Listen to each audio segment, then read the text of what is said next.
Assalamu alaikum. This is Dr. Mohammed Shafi, and you are watching Biomystery. Today we are going to discuss NAD के पास papers. ठीक है, already हमने तीन पास papers discuss किए हैं तीन पार्ट्स के अंदर. This is the fourth video of the NAD biology pass paper series. ठीक है, तो अगेन आज हम 25 MCQs की बात करेंगे जो बेसिकली NAD के पास पेपर्स में से है. ठीक है, so the first MCQ is which of the following cell organelle is concerned with secretion. ठीक है, सिक्रीशन से कौन कंसर्न है, कौन सा ऐसा सेल का ऑर्गेनील है जो सिक्रीशन के अंदर मेजर रोल प्ले करता है. So the options are lysosome. ठीक है, लाइसोसोम्स की बात करता हूं तो देखो लाइसोसोम का काम क्या है. Lysosome for example this is cell, इसके अंदर ये लाइसोसोम है. इस लाइसोसोम के अंदर हाइड्रोलाइटिक एंजाइम्स होते हैं. हाइड्रोलाइटिक एंजाइम्स का क्या काम है भाई, सेल के अंदर किसी भी चीज की डाइजेशन करवानी है उसके लिए आपको चाहिए हाइड्रोलाइटिक एंजाइम, वो एंजाइम जो डाइजेशन के अंदर रोल प्ले करे. तो ये तमाम के तमाम तकरीबन 40 डिफरेंट तरह के हाइड्रोलाइटिक एंजाइम्स आपको कहाँ मिलते हैं, लाइसोसोम के अंदर मिलते हैं. तो लाइसोसोम का काम तो सिक्रीशन के साथ हो नहीं सकता, इसका काम है इंट्रासेलुलर डाइजेशन करवाना, सेल के अंदर डाइजेशन करवाना. या इसका एक और काम होता है कि अगर ये रप्चर हो जाए तो सेल को डाइजेस्ट कर लेता है, जिसे आप इसी वजह से इसे आप सुसाइडल सैक्स का नाम दे रहे होते हो. तो इसका मतलब ये कि लाइसोसोम का काम तो सिक्रीशन से नहीं है. फिर हमारे पास नेक्स्ट ऑप्शन आता है दैट इज एंडोप्लाज्मिक रेटिकुलम. देखो एंडोप्लाज्मिक रेटिकुलम का काम क्या है.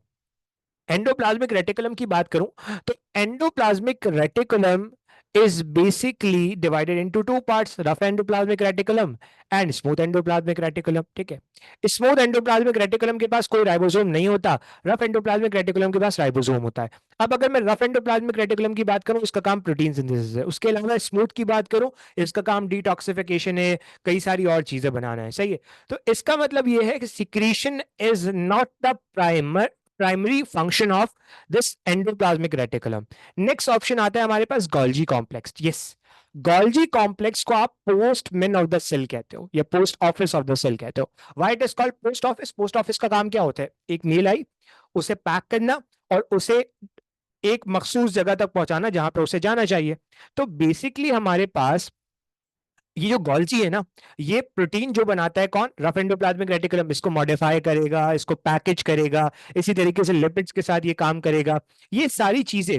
उसके अलावा फॉर एग्जांपल अगर आपने प्रोटीन को मॉडिफाई करना है तो ultimately you are going to do glycosylation. ठीक है, बहुत सारी और चीजें आप कर रहे होते हो. तो ये तमाम की तमाम चीजें गोल्जी में हो रही होती है. Yes, so the Golgi is actually involve in the secretion process. Mitochondria का काम एनर्जी सिंथेसिस के अंदर है, इसके अंदर नहीं है. फिर हमारे पास नेक्स्ट क्वेश्चन आता है that is rough endoplasmic reticulum is the site of. Rough endoplasmic reticulum क्या बनाता है.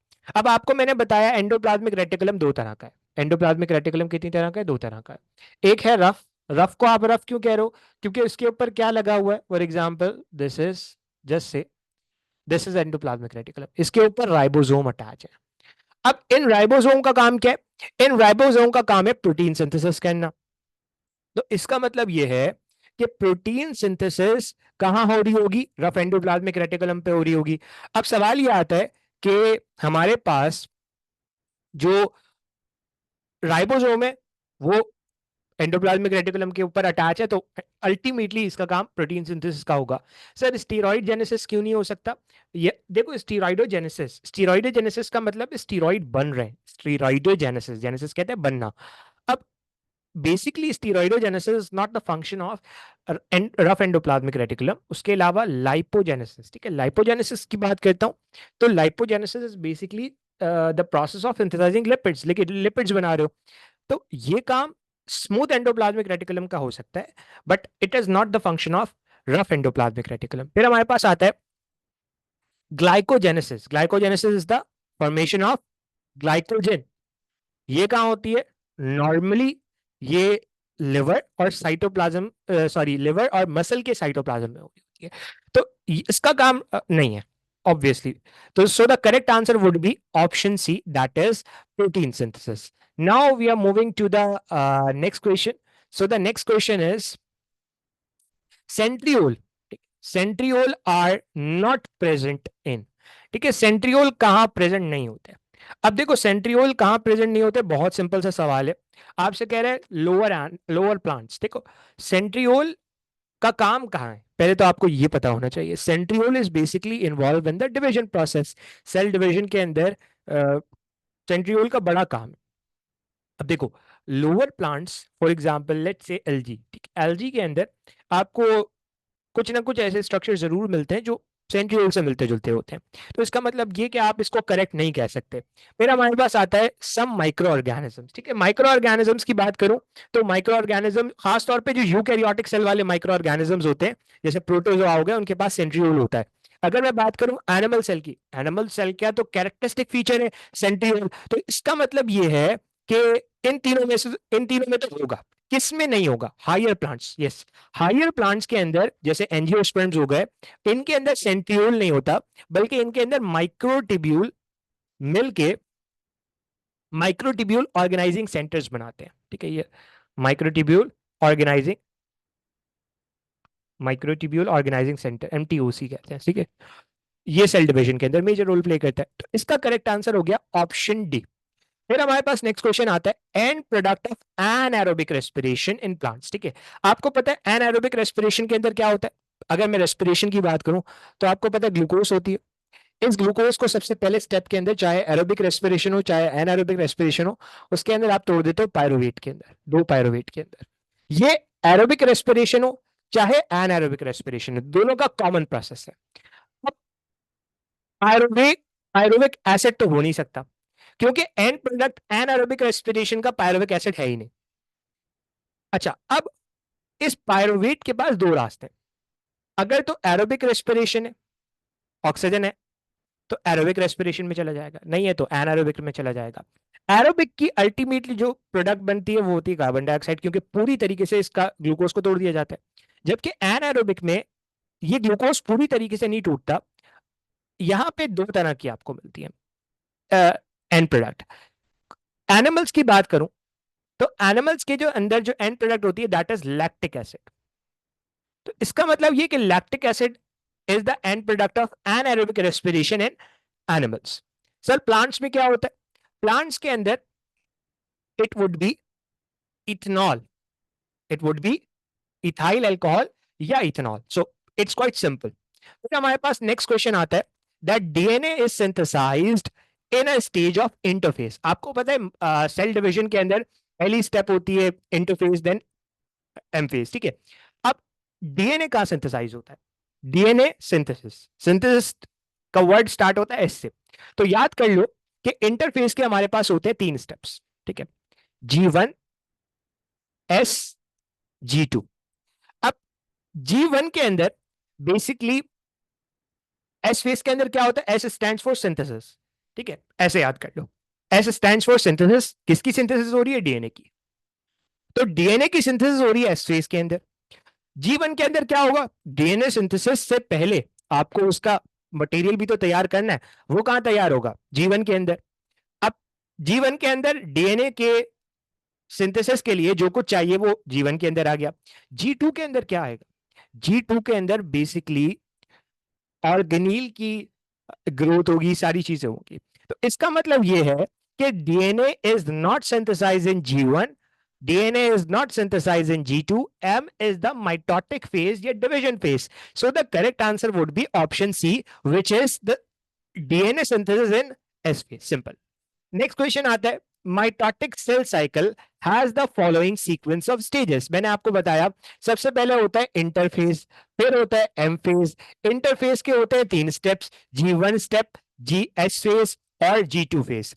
तो G1 के अंदर क्या हो रहा है, S के अंदर क्या हो रहा है, G2 के अंदर क्या हो रहा है, ऑलरेडी हमने डिस्कस किया। तो इसका जो करेक्ट ऑप्शन बनेगा वो बनेगा G1, S, G2 और M। ठीक है, this is very simple. S1 तो हो नहीं सकता, S1 नाम की कोई चीज नहीं होती, बाकी ऑप्शन इनकरेक्ट ही होंगे। फिर हमारे पास नेक्स्ट क्वेश्चन आता है that oxygen depth in exercising muscle result on the accumulation of. ठीक है, अगेन बड़ा इंटरेस्टिंग क्वेश्चन है और बहुत सिंपल सा क्वेश्चन है। देखो हमारे पास जब अभी मैंने आपको बताया कि एनिमल्स के अंदर क्या बनती है, एनारोबिक रेस्पिरेशन के नतीजे में लैक्टिक एसिड। ये लैक्टिक एसिड एक्यूमुलेट हो जाता है मसल्स के अंदर, जिसकी वजह से मसल्स के अंदर फटीग होता है, थकावट होती है। और अल्टीमेटली जब भी दोबारा ऑक्सीजन जो है वो अबंडेंटली आपको मिलना शुरू हो जाती है। अब उस थकावट को दूर करने के लिए ये जो लैक्टिक एसिड आपके मसल्स के अंदर जम चुका था, एक्यूमुलेट हो चुका था, इसको निकाल बाहर करना है नहीं करना, बिल्कुल करना है। उसके लिए आपको चाहिए ऑक्सीजन। तो इतनी ऑक्सीजन जो इस लैक्टिक एसिड को मसल से रिमूव करने के लिए चाहिए, that is called oxygen depth. अब ये oxygen depth in exercising muscle result on the accumulation of oxygen depth क्यों हो रही है? क्योंकि लैक्टिक एसिड की एक्यूमुलेशन हुई है। So the correct answer would be lactic acid. Pyruvic acid नहीं हो सकता, मैंने आपको अभी बताया। एसिटाइल कोएंजाइम है, no. Isocitric acid, no. Then next question, the pancreas of human, human pancreas की बात कर रहे हैं, is both exocrine and endocrine? Yes. Pancreas के अंदर दो पार्ट्स होते हैं। Pancreas is a heterocrine organ. Exocrine part होता है जिसे आप कहते हो एसएनआई, जिससे क्या रिलीज होता है? पेनक्रियाटिक जूस रिलीज होता है। एक होता है एंडोक्राइन पार्ट, जिसे आप कहते हो islets of Langerhans. Islets of Langerhans से क्या रिलीज होता है? हार्मोन रिलीज होते हैं। So it is both exocrine and endocrine, yes.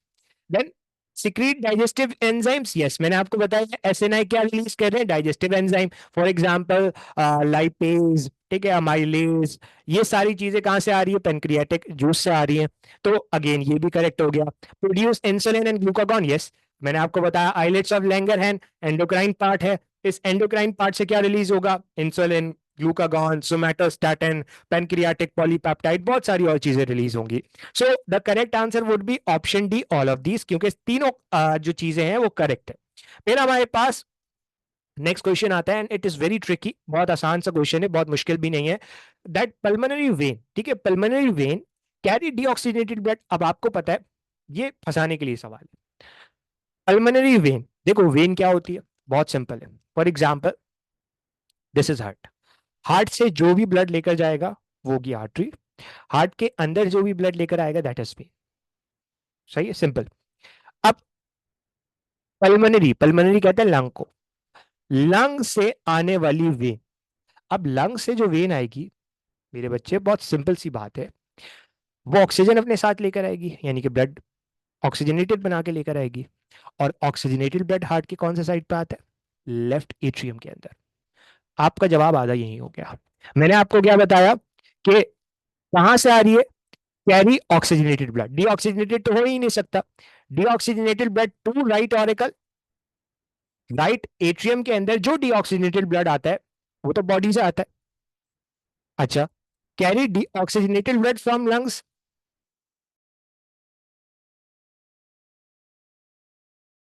Then जो हमारे पास नेक्स्ट नेक्स्ट ऑप्शन आता है, that is carry oxygenated blood from lungs to the left auricle. Yes, मैंने आपको बताया लेफ्ट एट्रियम के अंदर ब्लड आ रहा है। कहां से आ रहा है? लंग्स से आ रहा है, पल्मोनरी वेन है। सो it is the only when that carry oxygenated blood. So this is the right answer. Then carry blood from liver, नहीं, लिवर से जो ब्लड आ रहा है ऑब्वियसली वो डीऑक्सीजनेटेड होगा और वो हिपैटिक वेन के जरिए आएगा। ऑब्वियस सी बात है। आगे मसल भी लिखा हुआ है, मसल की तो खैर अभी मैं बात ही नहीं कर रहा। Collect deoxygenated blood from head and neck, head and neck से जगलर वेन के जरिए आता है, तो ये भी नहीं हो सकता। So the correct answer would be option B.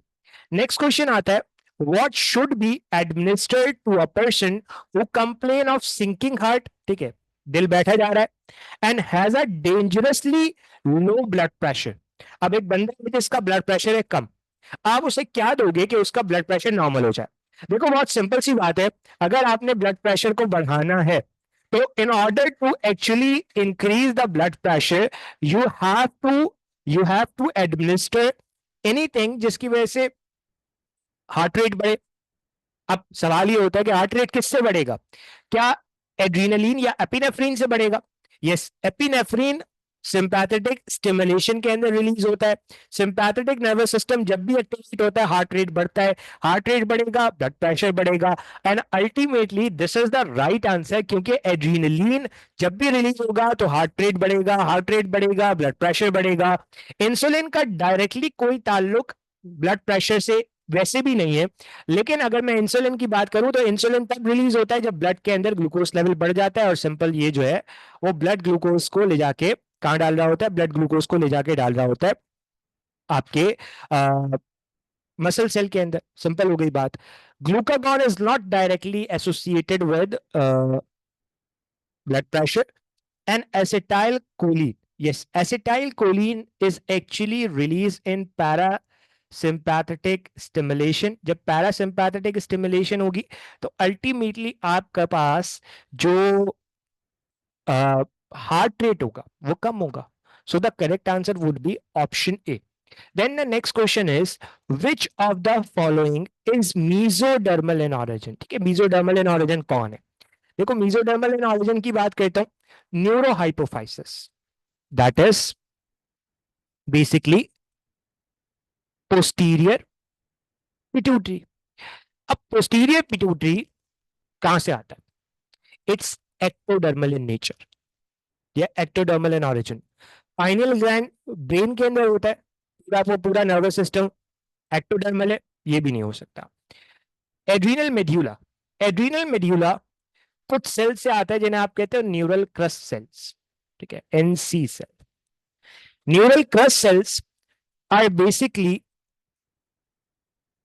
ectodermal in origin, तो ये भी नहीं हो सकता. Adrenal cortex is basically mesodermal in origin. Simple हो गया. देन हमारे पास आता है थायरॉक्सिन रेगुलेट्स. ठीक है, थायरॉक्सिन क्या रेगुलेट करता है, यानी कि सिंपल जो आपके थायराइड के हार्मोन्स हैं ये क्या रिलीज कर रहे हैं? थायराइड के हार्मोन्स, सॉरी, थायराइड के हार्मोन्स क्या रेगुलेट कर रहे हैं, नॉट रिलीज कर रहे हैं. थायराइड के हार्मोन्स की बात करूं, ये जनरल मेटाबॉलिज्म को रेगुलेट करता है, जिसे आप कहते हो बेसल मेटाबॉलिक रेट, बीएमआर. ठीक है भाई, आपका बेसल मेटाबॉलिक रेट क्या होगा, इसको कौन रेगुलेट कर रहा है? थायराइड के hormones. Yes, this is the right answer. Androgenesis is not actually directly related with the thyroxine function. Folliculogenesis is the function of FSH. ठीक है, उसके अलावा spermatogenesis again not related with thyroxine. सही है. देन हमारे पास next question आता है, which of the following is called pregnancy hormone. Pregnancy को, प्रेगनेंसी हार्मोन आप किसे कह रहे हो? प्रेगनेंसी हार्मोन का मतलब है जो प्रेगनेंसी मेंटेन करेगा. अब ऑक्सीटोसिन की बात करूं, ऑक्सीटोसिन लेबर प्रोसेस के अंदर और यानी कि चाइल्ड डिलीवरी के अंदर और जो ब्रेस्ट फीडिंग है उसके अंदर मेजर रोल प्ले करता है. तो इसका प्रेगनेंसी से तो फिलहाल कोई डायरेक्टली रिलेशन नहीं है. देन प्रोजेस्ट्रॉन, प्रोजेस्ट्रॉन की बात करूं, यस, progesterone is the hormone that is going to maintain the pregnancy. So that's why the hormone which is related with the pregnancy is, which is related with the pregnancy is progesterone. Estrogen ये secondary sexual characters से show करवाते हैं, जैसे menstrual cycle को regulate करते हैं, ये सारी चीजें.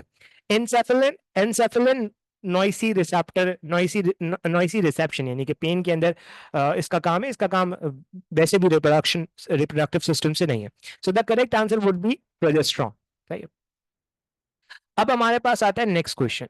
Next question is cardiovascular system, CVS is derived from. CVS कौन किस लेयर से डिराइव्ड होता है? सीवीएस की बात करता हूं तो CVS is mesodermal in origin. ये याद कर लो भाई, CVS is mesodermal in origin. Ectodermal के लिए याद कर लो हमारे पास जो आपका सीएनएस है, सेंट्रल, या आप ऐसे याद करो नर्वस सिस्टम जो है, नॉट सीएनएस. ठीक है, उसके अलावा मैंने आपको बताया न्यूरल क्रस्ट सेल का भी मैंने आपको बता दिया, एंडोडर्मल डाइजेस्टिव सिस्टम. सही है. Mesodermal organ is cardiovascular system. Cardiovascular system is the major system. उसके अलावा muscles, bone, connective tissue are mesodermal origin. ectoderm में मैंने आपको बताया skin और nervous system याद कर लो. सही है. ओके, अब आते हैं आगे. Which of the following is not the function of placenta? placenta का फंक्शन क्या नहीं है? अब placenta क्या स्टीरॉइड सिंथेसिस इसका फंक्शन नहीं है? प्लासेंटा स्टीरॉइड सिंथेसिस करता है. प्रोजेस्टेरोन, ईस्ट्रोजन रिलीज ही प्रेगनेंसी के अंदर, प्रेगनेंसी के बाद प्लासेंटा से रिलीज हो रहा है. एफएसएच एलएच की सिक्रीशन, एफएसएच एलएच की सिक्रीशन होती है पिट्यूटरी से. It is not the function of placenta. This is the right answer. Then human chorionic gonadotrophin HCG, इसकी सिंथेसिस भी प्लासेंटा से हो रही होती है, तो it is related with placenta. Relaxin भी प्लासेंटा ही से रिलीज हो रहा है. Then, which is the example of genetic disorder due to single base substitution in a gene? अब एक ऐसा जेनेटिक डिसऑर्डर जिसमें एक सिंगल बेस की सब्सटीट्यूशन हुई. फॉर एग्जांपल, लेट्स एग्जांपल दे रहा हूं, AUG था, उसकी जगह हो गया ए. अच्छा चलो इसको ऐसे लेते हैं, नॉट AUG, इसको ऐसे लो, ए सी, राइट। ये हो गया लेट्स से AGC, पी की जगह जी आ गया, जैसे सिंगल बेस सब्स्टिट्यूशन। ये इसकी वजह से एग्जांपल दे रहा हूं, this is just an example of single base substitution. इसकी वजह से कौन सा जेनेटिक डिसऑर्डर होता है? पॉलीसाइथीमिया, जिसके अंदर आरबीसी का अमाउंट बढ़ जाता है। It is not the genetic disorder. Then leukemia, leukemia is blood cancer. It is not related with the genetic disorder. Anemia is the low RBC count. It is not related with the genetic disorder. Sickle cell anemia, yes. Hemoglobin की beta chain में glutamic acid की जगह valine आ जाता है due to single base substitution. ये single base substitution की वजह से सिकल सेल एनीमिया हो रहा है, जिसकी वजह से जो आपका आरबीसी है वो सिकल शेप हो जाता है। Then next question, autonomic movement are exhibited by. Autonomic movement क्यों हो रही है? देखो ऑटोनॉमिक मूवमेंट क्या होती है? प्लांट के अंदर वो मूवमेंट जो इंटरनल स्टिमुलस की वजह से हो रही है, उसे आप क्या कह रहे हो? Autonomic movement. अब ये ऑटोनॉमिक मूवमेंट आपको कहाँ देखने को मिलती है? बहुत सिंपल से सवाल है। ये जो ऑटोनॉमिक मूवमेंट है ना, ये आपको देखने को मिलती है क्लेमाइडोमोनास के अंदर, क्योंकि उनके पास होता है flagella, and because of flagella they are actually do flagellary movement. So this is the right answer. Cyanophyceae. Cyanophyceae is blue-green algae and they do not exhibit any autonomic movement. Fern के पास भी कोई autonomic movement नहीं होती। उसके अलावा मैं अगर Rhodophyceae का नाम, रोडोफाइसी जिसे आप रेड एलजी कहोगे, उसके पास भी कोई ऑटोनॉमिक मूवमेंट नहीं होती। Okay, next question, moving to the next question, ठीक है। Okay, just give me 1 minute. Okay. Okay. So the next question is chloroplast are present in. Chloroplast कहाँ प्रेजेंट होता है? बहुत सिंपल सा सवाल है। देखो क्लोरोप्लास्ट आपको पता है epidermal cell of the leaf में होता है। नहीं भैया, एपिडर्मल सेल में तो कोई काम ही नहीं है नॉर्मली इसका। कॉर्टेक्स के अंदर होता है। आ, देखो कॉर्टेक्स के अंदर कह नहीं सकते, प्राइमरली नहीं कह सकते। पित्त नहीं भाई, पित्त के अंदर भी नहीं है।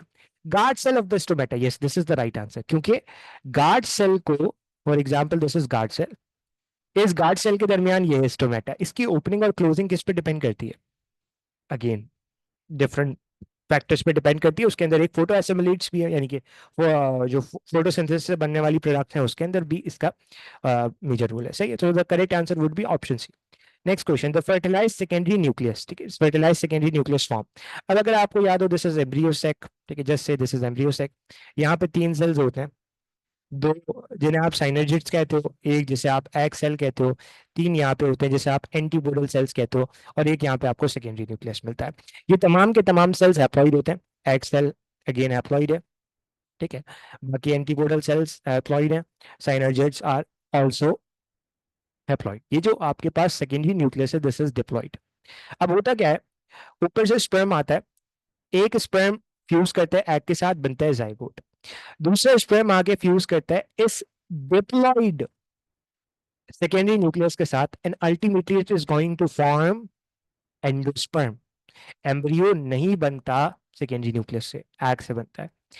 उसके अलावा कॉटिलेडन भी नहीं बनता, क्रंकल no, endosperm is the right answer, क्योंकि endosperm is going to basically form from the secondary nucleus, ठीक है।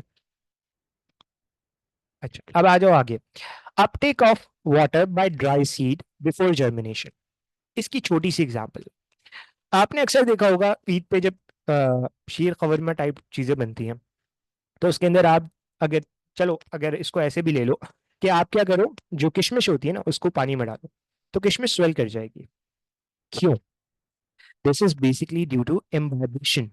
ड्राई सीड का वाटर को ले लेना और फूल जाना, this is imbibition. This is not diffusion, this is not active transport, this is not osmosis. These are 3 different terminologies. Imbibition, dry seed का वाटर एब्जॉर्ब करना और स्वेल कर जाना ताकि जर्मिनेशन के लिए वो सीड आराम से पड़ सके, दिस इज सिंपल इम्बाइबिशन। फिर हमारे पास आता है an example of partial stem parasite, ठीक है, पार्शियल स्टेम पैरासाइट की एग्जाम्पल दे दो। Loranthus, yes Loranthus is the right answer, क्योंकि लॉरेंथस वो प्लांट है जो आधा फोटोसिंथेसिस पे डिपेंड करता है, आधा होस्ट पे डिपेंड करता है। It is a partial stem parasite. Nuytsia नहीं, Nuytsia is not a typically parasite. Sandalwood is not Santalum. ठीक है, Santalum is not basically related. उसके अलावा Balanophora no. So the correct answer would be Loranthus. ठीक है, फिर हमारे पास आता है single standard RNA with protein coat. Protein coat is capsid. Single standard RNA आपको कहाँ मिलता है? सिंगल स्टैंडर्ड आरएनए आपको टोबैको मोजाइक वायरस के अंदर मिलता है. उसके उसके सराउंड में आपको क्या मिल जाती है? प्रोटीन कोड, जिसे आप कैप्सिड कहते हो. HIV-3 क्या चीज है? कुछ भी नहीं.